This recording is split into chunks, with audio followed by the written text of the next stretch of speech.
Hello, everyone. I hope you're all doing well today. I'm back in my little corner here to talk about schizophrenia once again. Specifically, I'm here to talk about how I got my diagnosis because I thought that might be helpful to people who may be struggling with the same issues and don't have a diagnosis yet, and they can kind of understand the process and why it's good to receive a diagnosis. Um, so my symptoms started about 4 years ago, or maybe about 4.5.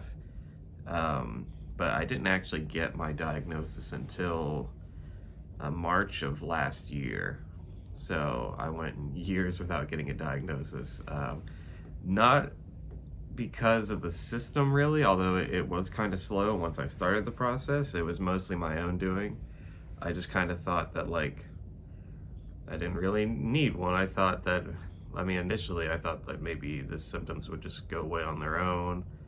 And then for a long time I thought, like, oh, I don't need any help. I can deal with this on my own. But eventually at least I thought I was having trouble with my memory. It turns out it was just my perceptions of things kind of being warped by schizophrenia. But I believed I was having issues with my memory, and so that's what finally drove me after years to go and see my GP, just my family doctor.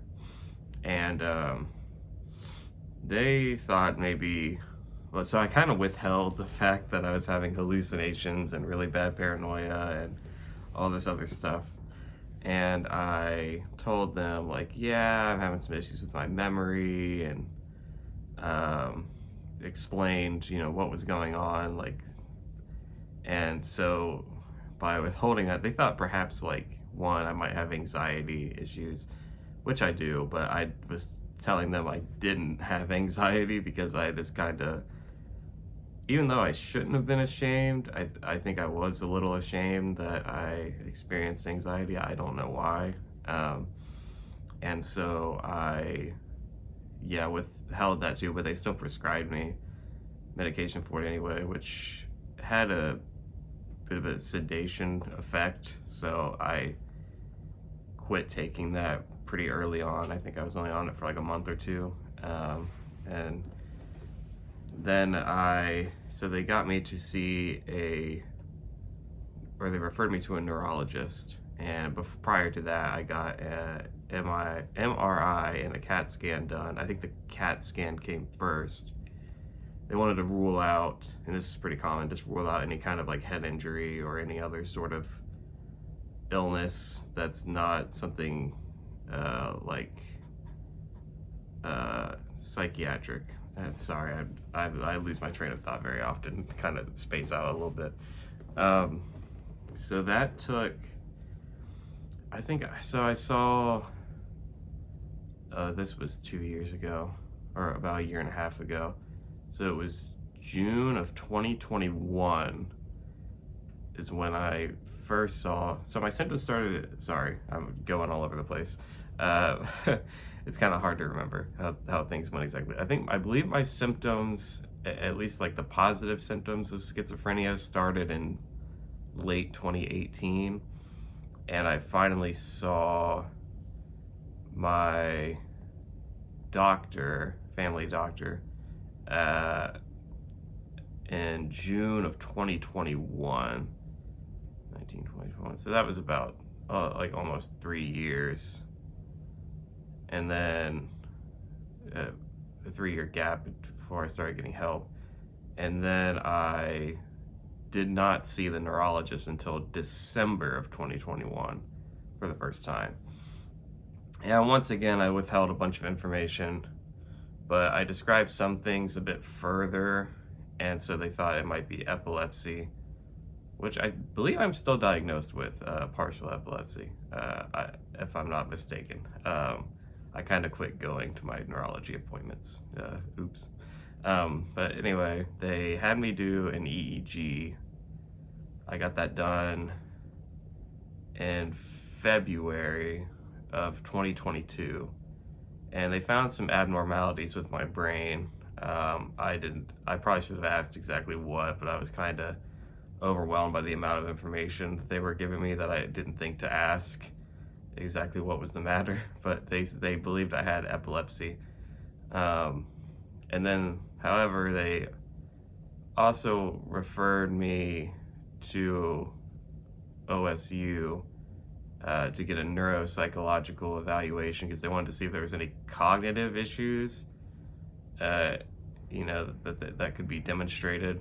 Um, However, I didn't really demonstrate anything cognitively wrong. I think there may have been some, like, in certain areas, some very mild deficiencies, but I did demonstrate that I had a severe um, undiagnosed mental illness because I finally, when answering their questions and stuff, you had to do like a part of it's like a 500 question questionnaire, I think, or thereabout, among other tests. And so, yeah, I did that neuropsychological evaluation, and that showed that I had a severe undiagnosed mental illness. And then they interviewed me afterwards and decided that I should come back to OSU and see a psychiatrist, which I agreed to do because I decided it was time, and by this point it was March of 2022, early March 2022. So it had been several months, I guess not quite close to a year, but many months since I had seen my doctor, which it can take quite a long time. It can take several months or even years to get to the point of a diagnosis, even if you start the process early and you're not like me who waits years to go and see someone and then, withhold a whole bunch of information that delayed the process most likely. And then from there, I met with the psychiatrist, and that's after interviewing me for, I think it was like an hour and a half. Sorry, the camera's like off center. It's been like that the whole time, I think. Uh, After interviewing me, they gave me the schizophrenia diagnosis. And then later, I believe in June, when I started meeting with a therapist, is when I got diagnosed with depression. So it took almost a year to, from when I started seeing, or from when I first saw my regular doctor, to get the schizophrenia diagnosis, and that was after years of not seeking help. And then it took about a year to get the depression diagnosis, which probably, again, could have come a lot sooner had I not have withheld the fact that I was dealing with, like, depression and, like, suicidality and stuff like that. And then I also got prescribed better medication for anxiety as well. So I'm currently on Lexapro, which I think, if I'm not mistaken, helps with depression and anxiety. And then I'm on Abilify for my schizophrenia. And I believe it's also supposed to help with the negative symptoms, which, I mean, can basically be like depression and anxiety. I'm currently on 20 milligrams of the Lexapro and 15 milligrams of the Abilify, which that kind of had to come full circle because I started on the Abilify. It didn't work out well. I think it may have just been me and my paranoia that was the problem. So then I got put on Invega, went up in dosage multiple times, and then when I started seeing a different psychiatrist, they prescribed me olanzapine, which that didn't last. I only took that a couple times. And then I started seeing a different psychiatrist, a third psychiatrist, and then they put me back on Abilify. Well, I guess the second one also did Abilify, but we weren't seeing that much success. So we wanted to try olanzapine, and then olanzapine didn't work out. And then I went back to Abilify for the third time with the third psychiatrist, and now I'm on 15 milligrams of Abilify. Yeah, I've seen 3 different psychiatrists in the span of, it's been almost a year. And like I said, I'm no longer seeing the neurologist. I was gonna keep seeing them, but then like one of the appointments got canceled and they wanted me to reschedule, and I just didn't. I was really dealing with lack of motivation, so I didn't like follow up with them to reschedule, and then I've never. That was in October of last year, so I probably should at least try to figure out what the brain issues are or the abnormalities, but I haven't dealt with that yet. Um, but yeah, that's essentially that was my road to getting a diagnosis. Thankfully, once I started seeking help, it took less than a year, but it was still quite a wait. And I was suffering during that whole time, and I was suffering prior as well. I just didn't want to. I kind of had the fear of getting committed to a psych ward, which was one of the reasons why I did not seek help for so long, and then why I withheld information from doctors. Uh,